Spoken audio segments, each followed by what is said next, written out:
하였습니다.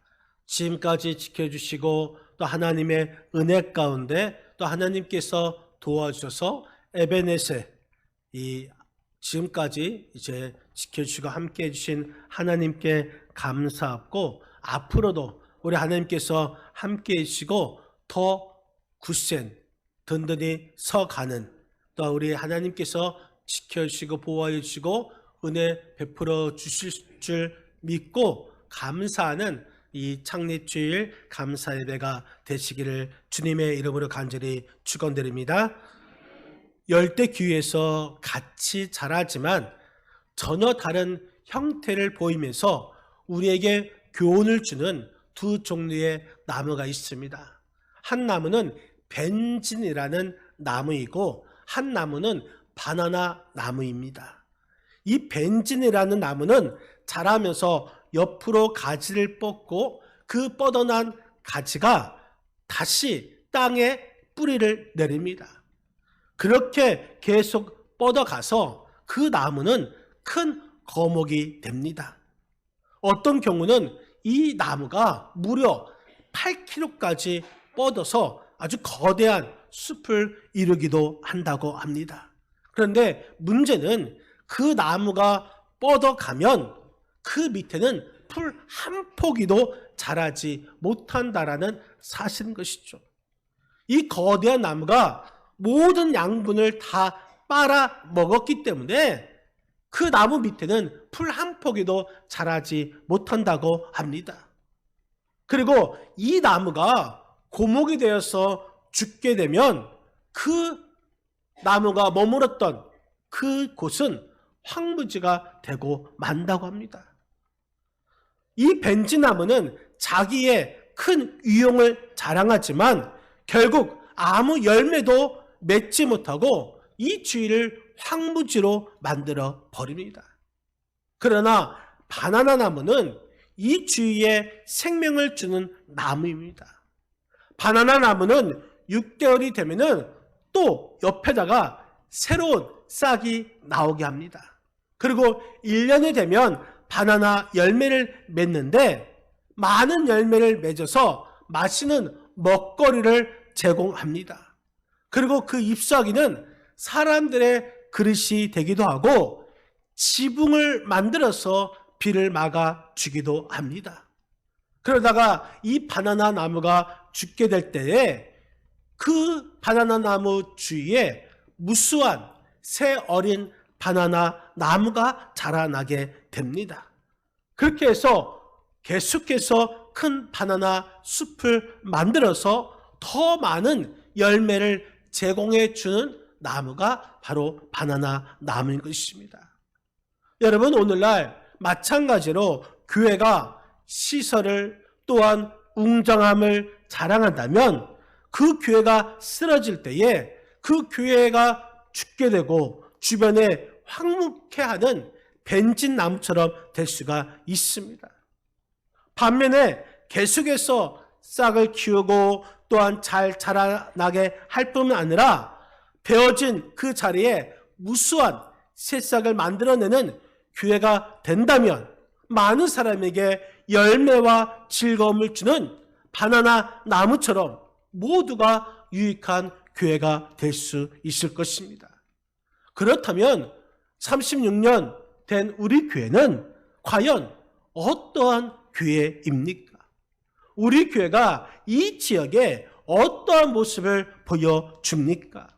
우리 교회만을 위해 교회를 키워갈 것인가? 아니면 사람을 키우는 정말 싱그러움을 주는 그런 교회가 될 것인가? 하나님께서 원하시는 교회는 바나나 나무처럼 유익을 주면서 든든히 서가는 교회인 줄 여러분 믿으시기를 바랍니다. 왜냐하면 이 교회는 하나님께서 세워주신 축복의 통로가 되기 때문인 것입니다. 오늘 본문 31절 말씀에 이런 말씀이 있죠. 우리 한번 31절 같이 한번 우리 합독하시겠습니다. 31절입니다. 그리하여 온 유대와 갈릴리와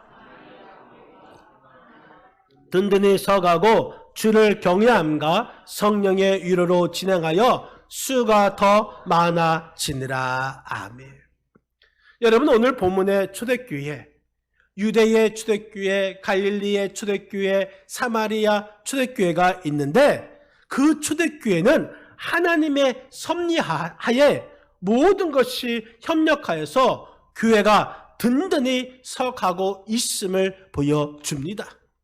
중요한 것은 여기서 든든히 서가고라는 말씀이 있는데, 서간다 이 말은 교회의 성장이 지속적으로 이루어지고 있다라는 이 사실을 강조하고 있습니다. 여러분, 하나님의 교회는 끊임없이 든든히 세워져 가야 하는 줄 믿으시기를 바랍니다. 우리 교회가 36주년이 되었는데 36주년쯤 됐으면 하나님께서 교회를 세우신 그 뜻을 우리가 깨달아야 합니다. 지금까지 세워져 가도록 도우시고 역사하신 하나님의 기대를 우리가 알아야 합니다. 그리고 든든히 서가는 교회가 될 수 있도록 우리가 힘을 다해야 합니다. 그렇다면 든든히 서가는 교회, 그런 교회가 되기 위해서 우리가 어떻게 해야 할까요? 먼저 우리는 평안함으로 든든히 서가는 교회가 되어야 할 줄 여러분 믿으시기 바랍니다. 31절 말씀 우리 다시 한번 31절 말씀 우리 다 같이 합독하시겠습니다. 31절입니다. 그리하여 온 유대와 갈릴리와 사마리아 교회가 평안하여 든든히 서가고 주를 경외함과 성령의 이루로 진행하여 수가 더 많아지느라. 아멘. 그리하여 온 유대와 갈릴리와 사마리아 교회가 평안하여. 여러분, 여기서 평안하다 이 말은 헬라어로 에이레네라고 말을 합니다. 에이레네. 이 말은 히브리어로 살롬, 안녕하십니까, 안녕이라는 뜻도 있고 평화라는 뜻이 있습니다. 오늘 본문의 초대교회는 여전히 핍박을 받고 있고 박해를 받고 있습니다. 그럼에도 교회가 평안하고 있다는 것입니다. 핍박과 박해가 있음에도 그 평안이 교회에 자리 잡아 있습니다. 이 평안은 하나님께서 주시는 평안을 가리킵니다. 하나님께서 주시는 그 평안은 그 누구도 빼앗아 갈 수 없는 그러한 평안인 줄 여러분 믿으시기 바랍니다. 모진 핍박 가운데서도 누릴 수 있는 그 평안을 초대교회가 갖고 있다는 것입니다. 우리 교회도 이런 평안함이 있어야 하는 것입니다. 여러분, 고사성어 가운데 안여 반석이라는 말이 있습니다. 편안할 안자, 같을 여자, 반석. 반석과 같이 평안하다. 여러분, 반석과 같이 평안하여서 든든하고 위태함이 없다라는 뜻입니다. 이 평안과 든든함, 이것은 떼어야 뗄 수 없는 관계인 것입니다. 평안은 반석과 같습니다. 이 교회는 평안이 필수 조건이 됩니다. 그렇기 때문에 평안의 토대 위에 든든한 교회가 세워지게 되는 것이죠. 또한 고사성어 중에서 좌불안석이라는 말이 있습니다. 좌불안석, 마음이 불안하니까 한 자리에 오래 앉아 있지 못한다라는 뜻이죠. 다시 말해서 불안한 그 자리는 바늘 방석과 같습니다. 오늘날 우리가 사는 이 시대에 불안의 시대라고 말을 합니다. 여러분, 이 불안이 우리에게 왜 찾아올까요?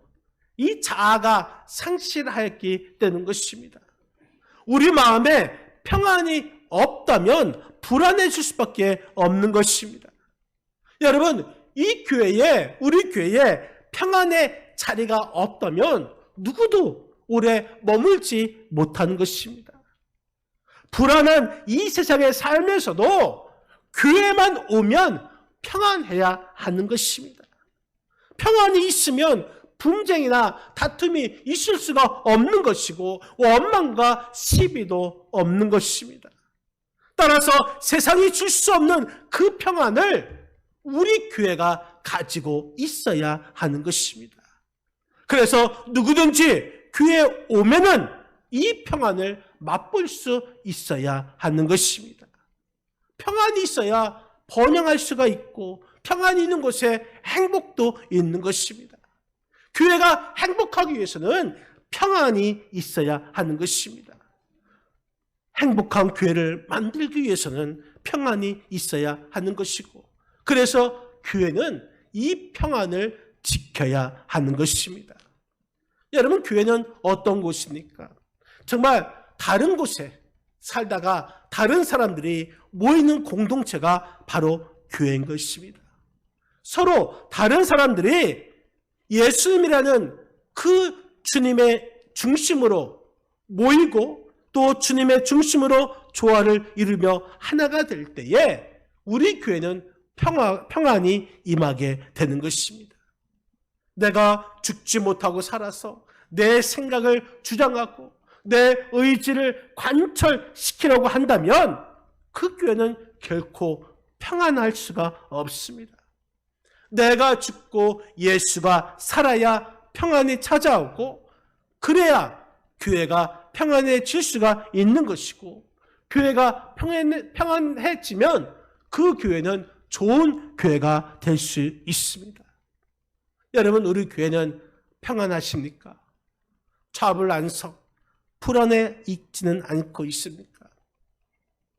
바라기는 어떤 문제가 있어도 어떤 환난이 다가와도 그 문제와 환난을 뛰어넘어서 하나님의 평안이 임하는 그런 교회가 되야 될 줄 믿습니다.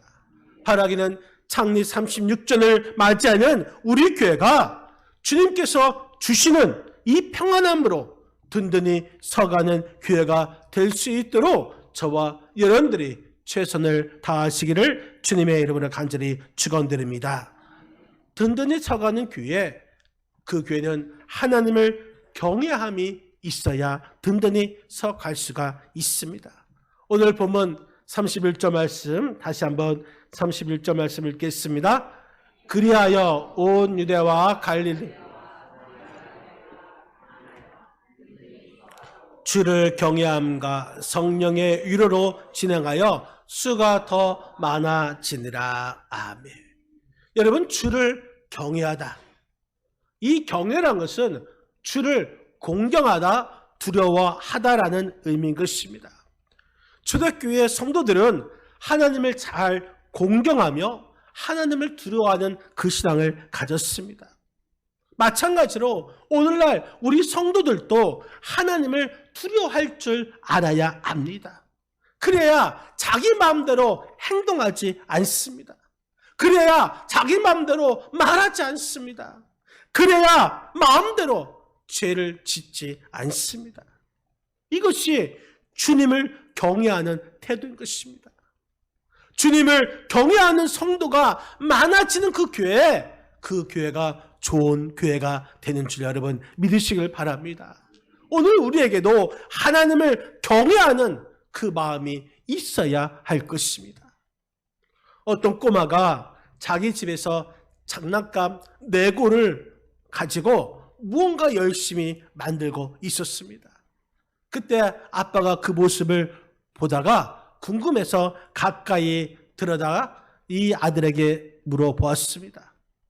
물어볼 때에 이 꼬마가 자기 손가락으로 입술을 가리키더니 아빠, 조용하세요. 지금 제가 교회를 만들고 있어요. 자기가 지금 교회를 만들고 있으니까 아빠한테 조용히 하라는 것입니다. 아빠는 그 아이가 기특해서 물어보았습니다. 얘야, 그런데 왜 교회에서 조용히 해야 하니? 그 아이가 이렇게 말합니다. 얘야, 아빠는 그것도 몰라? 교회에서는 다 졸잖아.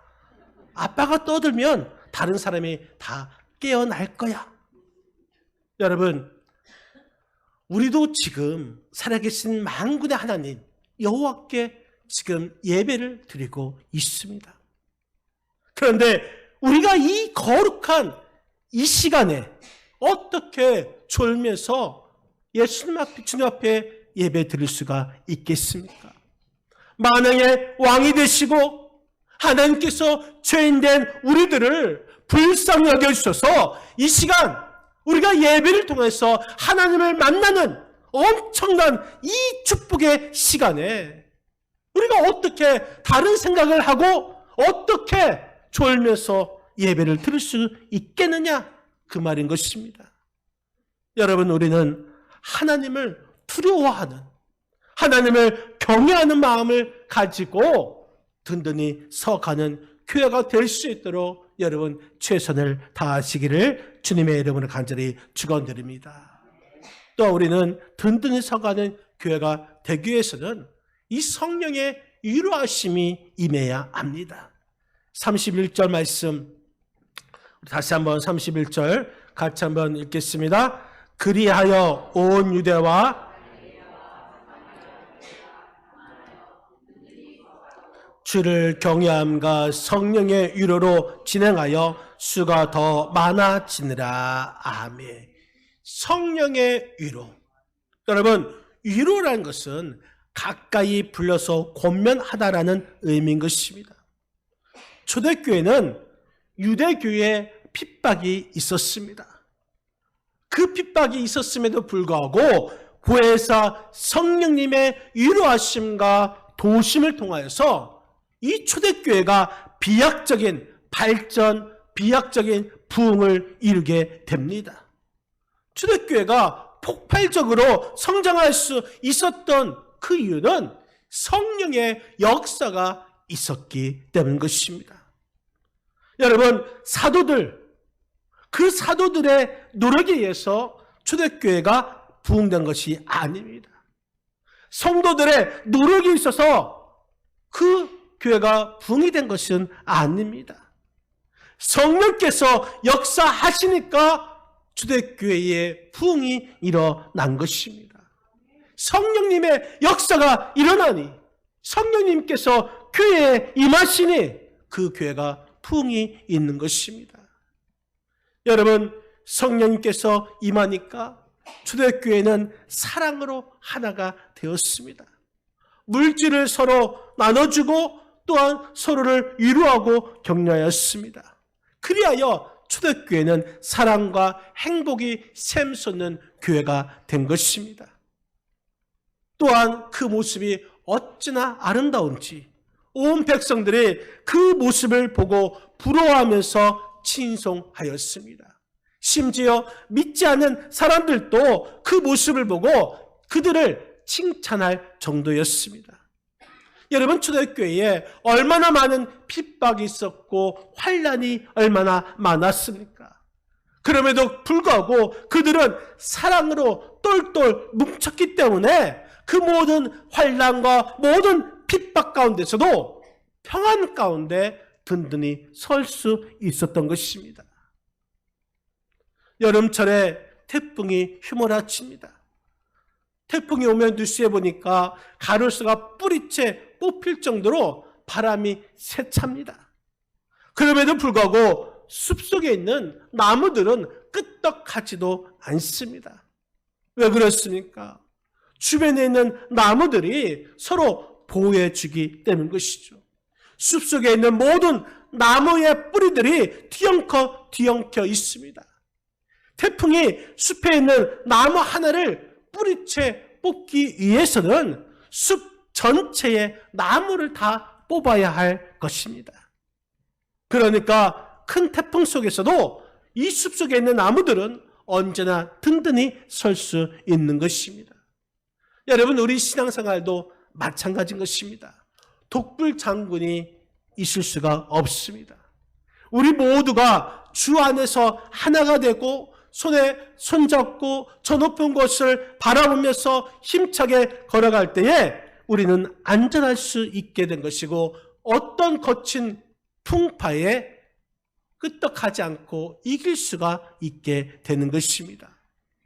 시대를 막론하고 교회가 부흥하고 성장하기 위해서는 이처럼 사랑으로 하나가 되어야 될 것이고, 그 사랑은 성령의 역사로 일어나게 되는 것입니다. 성령의 위로하심이 우리 교회에 임하게 되어야 하고, 그 성령의 위로하심이 진행되어야 이 교회가 사랑으로 하나가 될 수가 있는 것이고, 또한 성령의 역사가 있는 그 교회는 좋은 교회가 될 수 있음을 여러분 믿으시기를 바랍니다. 진정한 위로는 사람의 위로가 아닙니다. 이 성령님의 인한 위로하심이 있어야 하는 것입니다. 성령님의 위로하심만이 우리 마음의 상처를 치료할 수가 있는 것이고, 이 세상을 이기며 살아갈 수 있도록 힘을 주시는 줄 여러분 믿으시기를 바랍니다. 여러분, 우리 교회를 한번 되돌아보기를 원합니다. 진정 우리 교회는 위로가 있는 교회입니까? 아니면 남에게 상처만 주는 교회입니까? 든든히 서가는 교회, 그것은 성령의 위로하심이 우리의 상처를 싸매며 보듬는 그런 교회가 되는 줄 여러분 믿으시기 바랍니다. 사람의 위로보다 중요한 것은 성령의 위로하심인 것이죠. 바라기는 창립 36주년을 맞이하면서 우리 교회가 성령님의 위로하심이 계속해서 진행하여서 든든히 서가는 교회가 될 수 있도록 저와 여러분들이 힘쓰시는 그러한 삶을 살아가시기를 주의 이름으로 간절히 축원드립니다. 어떤 사람이 이 태평양 한가운데서 남파가 되어서 이 무인도에 살게 되었습니다. 그 무인도에서 몇 년간 살 때에 어느 날 멀리 지나가는 배를 보게 되었고, 그 사람은 자기의 옷을 벗으면서 흔들며 구조를 요청했습니다. 결국 그 사람을 발견한 배가 섬을 향해 다가왔습니다. 그리고 배에서 내린 선장은 여기저기 둘러보다가 질문을 합니다. 아니, 저기 오두막이 있는데 왜 오두막 세 채가 됩니까? 그러니까 그 사람이 말하죠. 저쪽에 있는 오두막은 내 집입니다. 그러면 그 옆에 있는 오두막은 무엇입니까? 내가 지금 다니고 있는 교회입니다. 그러면 그 교회 옆에 있는 그 오두막은 무엇입니까? 그것은 제가 전에 다니던 교회입니다. 이렇게 말을 했다는 것입니다. 그 무인도에 혼자 살면서 전에 다니는 교회, 지금 다니는 교회가 나눠져 있다는 것이죠. 여러분, 우리 교회는 지금 어떤 교회입니까? 내가 우리 교회를 지금 자랑할 수 있는 교회입니까? 아니면 우리 교회가 자랑하는 것을 꺼리는 교회입니까? 오늘 창립 36주년을 맞이하면서 우리 교회가 정말 자랑할 수 있는 그 교회가 될 수 있도록 하나님께서 기뻐하시는 합당한 그런 교회가 될 수 있도록 우리 교회는 든든히 서가는 교회가 되어야 하는 줄 여러분 믿으시기를 바랍니다. 든든히 서 나가는 교회, 그 교회는 하나님께서 주시는 평안함이 있는 교회가 될 때 든든히 서 갈 수가 있습니다. 든든히 서가는 교회, 하나님을 경외함에 이르는 믿음이 풍성한 교회가 든든히 서가는 교회인 것입니다. 든든히 서가는 교회에 성령님의 역사하심이, 성령님의 위로하심이 우리